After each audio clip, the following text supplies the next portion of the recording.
اعوذ باللہ من الشیطان الرجیم بسم اللہ الرحمن الرحیم۔ تو سورہ فاتحہ ہم نے شروع کی تھی اور اس کی جو پہلی آیت ہے الحمدللہ رب العالمین، اس کی ہم نے تفسیر کر لی تھی۔ آج ہم چلتے ہیں اگلی آیت کی طرف، تو وہ ہے الرحمن الرحیم۔ اس کا معنی ہے نہایت رحم فرمانے والا ہے اور بہت زیادہ مہربان ہے۔ الرحمن کہتے ہیں بہت زیادہ رحم کرنے والا، اور الرحیم کہتے ہیں بہت زیادہ مہربان۔ تو یہ جو دو اللہ تعالیٰ کے صفاتی نام ہیں، اس میں رحمان اور رحیم، رحمان کا جو اطلاق ہے وہ اللہ تعالیٰ کے سوا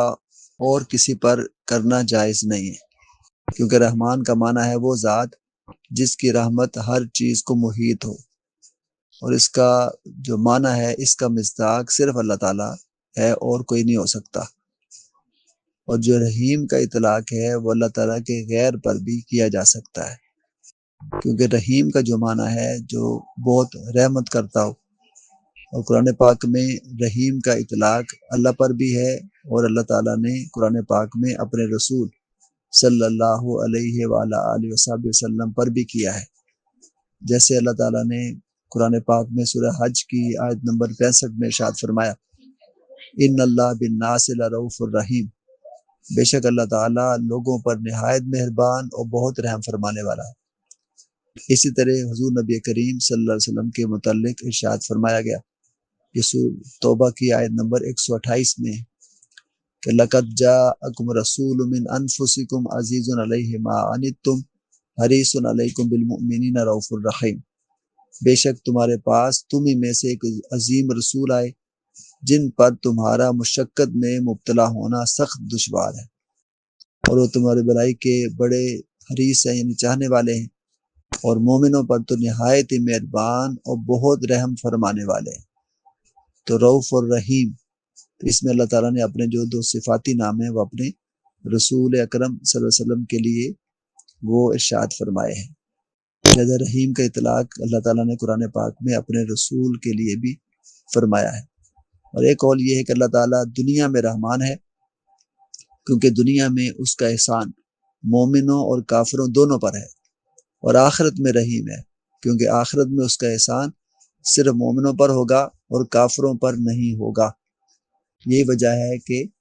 دنیا چونکہ آخرت سے پہلے ہے، اس لیے رحمان کا ذکر بھی رحیم سے پہلے کیا، اور رحمان عام ہے کیونکہ اس کا تعلق مومن اور کافروں دونوں پر ہے، اور رحیم خاص ہے، اس کا تعلق صرف مومن سے ہے، اور عام خاص پر چونکہ مقدم ہوتا ہے، اس لیے رحمان کو رحیم پر بھی مقدم کیا گیا ہے۔ تو یہ تو رحمان اور رحیم اس کی تفسیر تھی۔ پھر اگلی آیت ہے، وہ بھی چھوٹی ہے اور آسان ہے، اس کی بھی کر لیتے ہیں۔ مالک یوم الدین، وہ روز جزا کا مالک ہے۔ تو مالک ہے، یوم کہتے ہیں دن کو، دین سے مراد یہاں جزا ہے، یعنی آخرت کا دن۔ تو مالک اس شخص کو کہتے ہیں جو اپنی مملوکہ چیز، جو اس کی ملکیت ہو، اس میں سے جس طرح چاہے تصرف کرنے کا اختیار رکھتا ہے اور اس پر قادر ہوتا ہے۔ اور اس میں یہ جو لفظ اللہ تعالیٰ نے قرآن پاک میں ایک اور مقام پر سورہ آل عمران کی آیت نمبر 26 میں یوں ارشاد فرمایا ہے کہ قل اللہم مالک الملک تؤتی الملک من تشاء وتنزع الملک ممن تشاء وتعز من تشاء وتذل من تشاء بیدک الخیر، کہ آپ صلی اللہ علیہ وسلم کہہ دیجئے کہ اے اللہ، یہ ملک کے مالک، یہ تمام بادشاہت کے مالک،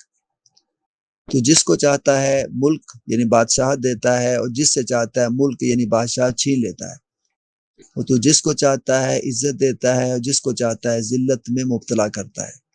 اور تمام بھلائی تیرے ہی ہاتھ میں ہے۔ تو اس سے بھی پتہ چلا کہ اللہ تعالیٰ تمام بادشاہی کا اور ملک کا مالک ہے۔ پھر لفظ یوم کے حوالے سے تحقیق یہ ہے کہ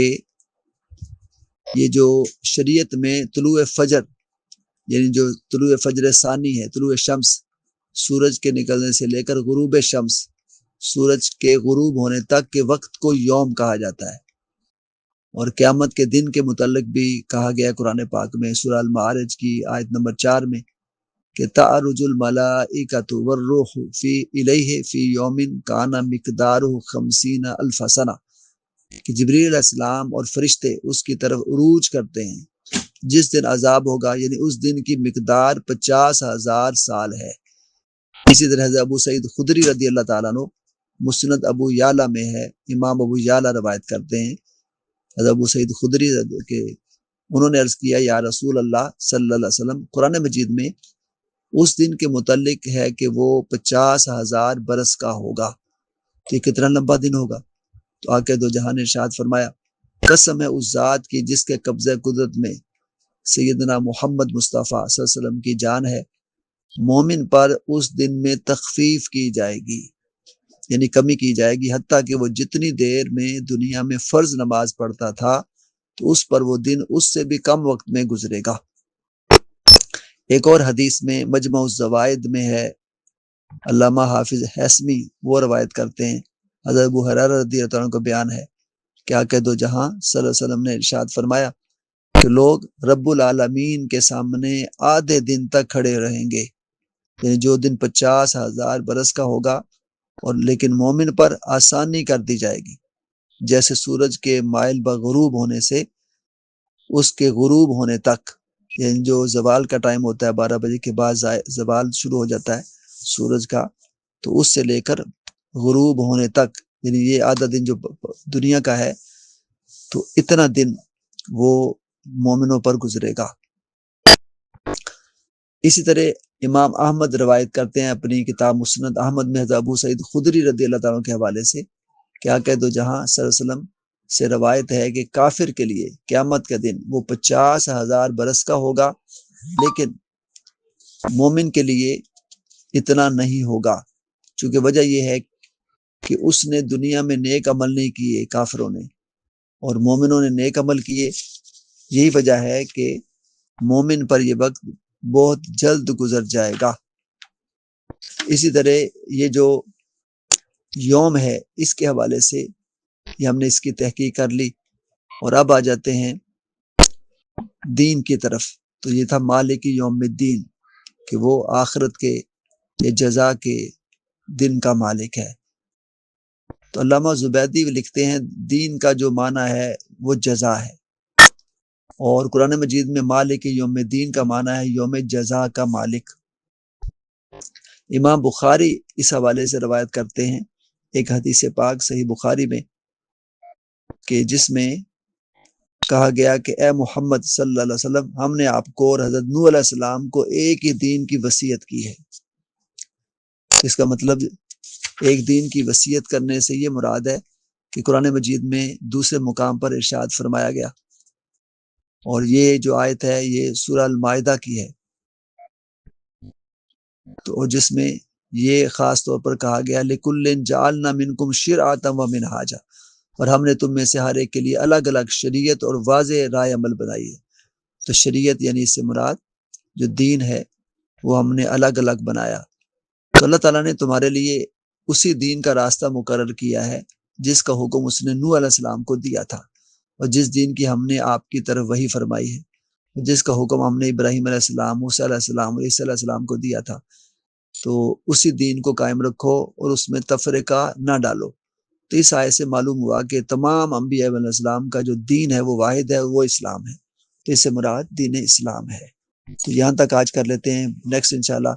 اگلی جو آیت ہے ایاک نعبد و ایاک نستعین، اس کی تفسیر کریں گے انشاءاللہ تعالی، بشرط زندگی اللہ تعالی ہمیں عمل کی توفیق عطا فرمائے۔